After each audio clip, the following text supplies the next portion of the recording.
Weeds in the Garden, the parable of the weeds.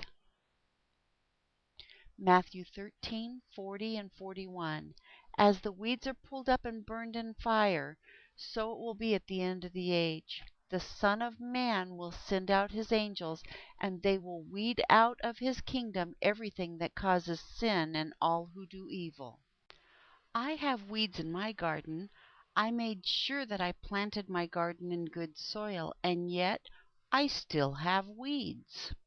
As you probably know, one of the biggest enemies of a good garden is weeds. Weeds will rob the soil of the nutrients that help your plants grow, and many times they will choke out good plants. What can you do?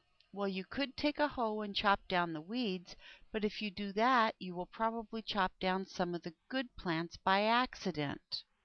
Another way to get rid of the weeds is to buy some weed killer. This stuff will really kill the weeds.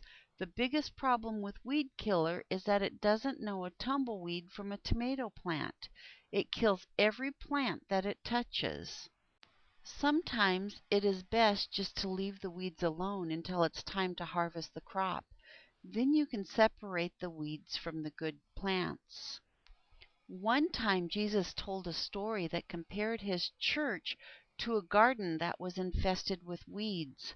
Sometimes there may be people in the church that don't really belong. They do things that aren't very loving, and they don't seem to believe what the Bible teaches. They sometimes say hateful things about the other members of the church and try to hurt them. They are like weeds in a garden. We have to be very careful about trying to remove these people from the church. In his story, Jesus said that we shouldn't worry about pulling up the weeds that grow around us. If we do, we may do more harm than good. He suggests that we leave the weeds for God to take care of and concentrate on doing what he wants us to do, which is produce good fruit. Whenever you see someone in church that you don't think should be there, before you grab your hoe or your weed killer, remember the advice of Jesus. Just leave it up to God to separate the weeds from the good plants.